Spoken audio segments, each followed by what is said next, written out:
A man comes running to the doctor, screaming and screaming in pain. "Please, doctor, you've got to help me. I've been stung by a bee." "Don't worry," says the doctor. "I'll put some cream on it. You will never find that bee. It must be miles away by now." "No, you don't understand," answers the doctor. "I'll put some cream on the place you were stung." "Oh, it happened in the garden in the back of my house." "No, no, no," says the doctor, getting frustrated. "I mean, on which part of your body did that bee sting you?" "On my finger," screamed the man in pain. "The bee stung me on my finger and it really hurts." "Which one?" the doctor asked. "How am I supposed to know?" "All the bees look the same to me." One dot, dot, dot, dot. A little girl wants to take her dog for a walk, so she asks her mother whether she can take Lulu for a walk around the block. Her mother says, "No, sweetie, Lulu is in heat." "What does that mean?" asks the girl. "Why don't you go and ask your dad in the garage?" says the busy mother. So the girl goes to her father in the garage and asks, "I want to take Lulu for a walk, but Mom says she's in heat and to ask you about it." The father takes a rag, pours some petrol on it, and then rubs Lulu's backside with it to disguise the scent. "Now you can take her for a walk," he says. "Just don't let her off the leash, and she'll be fine." So the little girl skips happily away, with Lula trotting along beside her. A few minutes later, she returns with an empty leash and no Lulu. Concerned, her dad asked, "Where's Lulu, sweetie?" "She ran out of gas halfway around the block," the girl replied. "So the neighbor's dog is giving her a push home." It ended two college students accidentally missed the math final exam. The next day, they both went to plead with their professor. He was feeling pretty good that day, so he allowed them to retake it. He told them to both come back tomorrow for an oral exam. When they both showed up, he told one of them to wait outside while he tests the other. So one enters and the other puts his ear to the door to listen. The professor begins asking the question, "You are riding in a train car and you get too hot. What do you do?" The student replies, "I open the window." "Okay, now that window's 2 feet wide and 3 feet high. The train is traveling 50 miles per hour, going north, and the wind is blowing at 15 miles per hour due east. How long will it take for new air to replace the old air in the car?" The student is clearly confused at this difficult question and just answers, "I don't know." So the professor gives him an F, dismisses him, and calls in his friend. He begins asking his friend, "You are riding in a train car and it gets too hot. What do you do?" He says, "I will take my jacket off." "Okay, but it's still too hot." "What do you do?" "I take my shirt off." "I understand, but it's very, very hot." "I will just get naked." "Okay, but there are people in the car who will see you get naked." "With all respect, Professor," said the student, "I don't care if my grandmother and my priest are there. There's no way I'm opening that darn window." 3 dots, a widower on his retirement, purchased a house situated near a high school. He spent the first few weeks of his retirement in peace. Then the new school year began. One afternoon, early into the first semester, 3 young boys came down the street, beating merrily on every bin they passed. They did this the following day and the days after that, for a week, until the man decided it was time to take some action. The next afternoon, he walked out to meet the boys as they banged their way down the street. Stopping them, he said, "You kids are a lot of fun. In fact, I used to do the same thing when I was your age. Would you do me a favor? I would give you each $1 if you promise to come around and do your thing." The boys were more than happy to accept this and continued to bang the bins. After a few days, the man came out to meet them with a sad smile and said, "This recession really is putting a dent in my income. From now on, I will pay you each 50 cents to continue." The boys were unimpressed by this, but continued to do the same afternoon activities. A few days later, the man approached them again and said, "Look, the recession has again reduced my income, so from now on, I am afraid I can only pay you 25 cents each." The leader then exclaims angrily, "That's it? If you really think we're going to waste our time banging the bins for 25 cents each, you must be a fool. No way that's going to happen. We quit." The man then enjoyed peace and serenity for the rest of his days. Nange. In a part of Las Vegas humans don't know about, a group of animals are playing cards in Las Vegas and arguing. Lion. "Stop taking glances at my card. You're a cheetah." Cheetah. "No, you're a lion." Warthog. "You guys are just ignoring the guy with the super long nose who can suck up cards while nobody notices." Elephant. "Well, I wouldn't be so hungry for cards if you weren't hogging all the wings."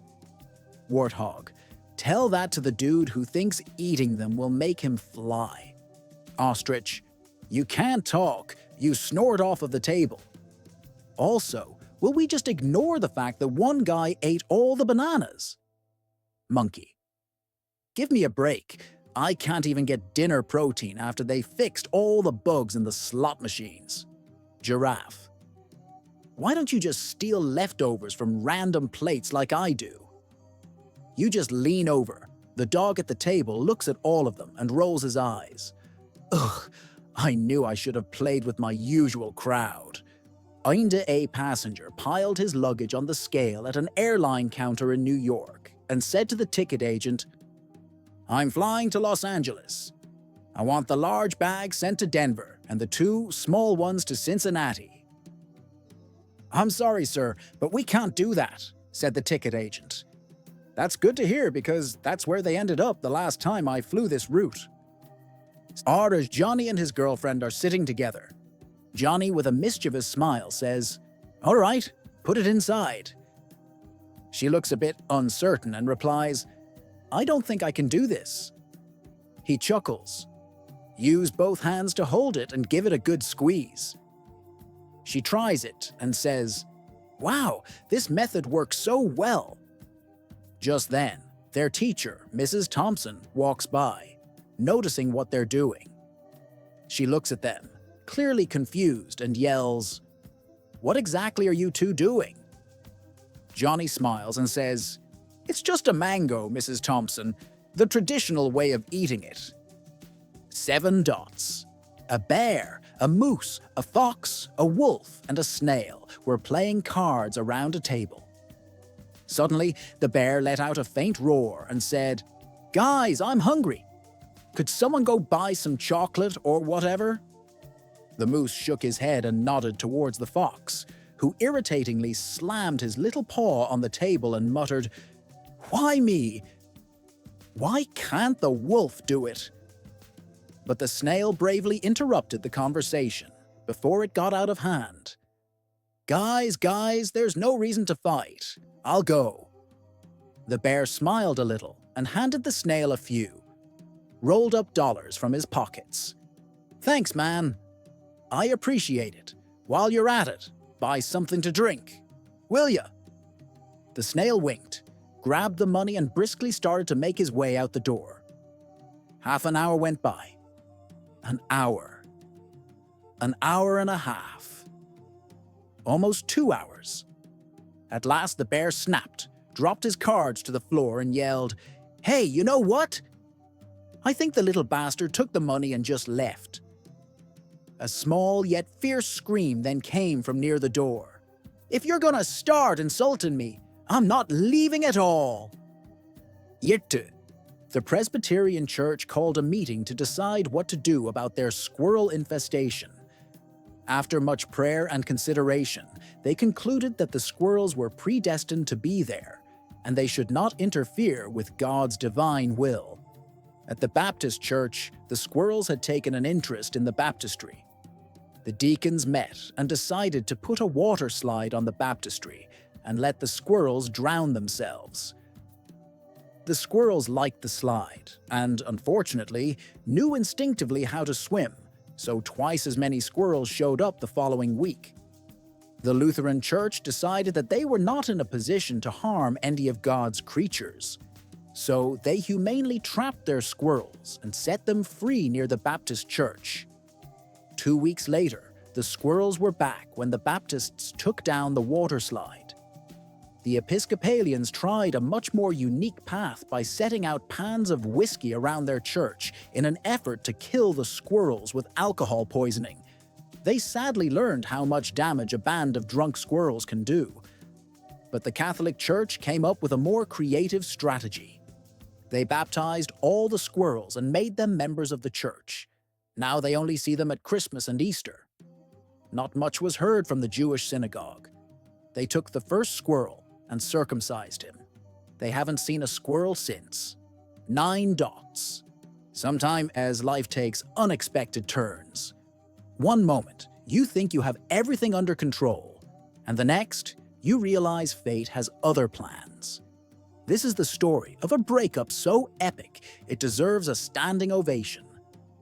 Buckle up, because this isn't just any divorce letter. It's the best divorce letter ever. Dear wife, I'm writing this letter to let you know I'm leaving you forever. I've put up with you for 7 long years, and frankly, I've got nothing to show for it. Except maybe some gray hairs and a therapist on speed dial. These last 2 weeks have been absolute hell. Last week, I got a fresh haircut that cost more than your monthly shampoo budget, cooked your favorite meal, and even wore a brand new pair of silk boxers, just for you. And what did you do?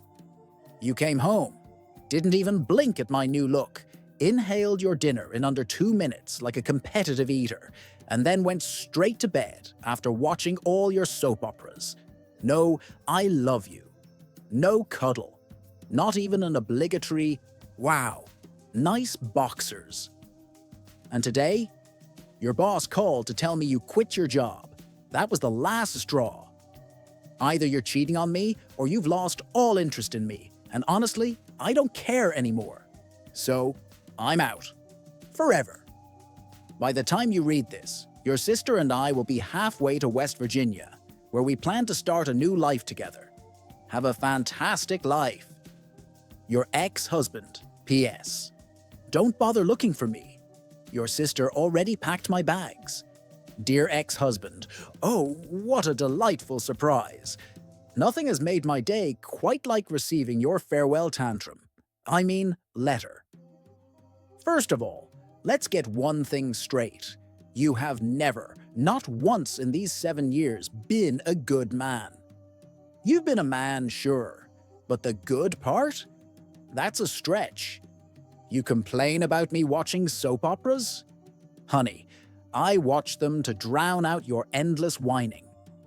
Unfortunately, even the dramatic fake breakups on TV weren't as ridiculous as this letter.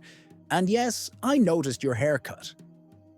The moment I saw it, I thought, wow, he finally found a barber who hates him as much as I do.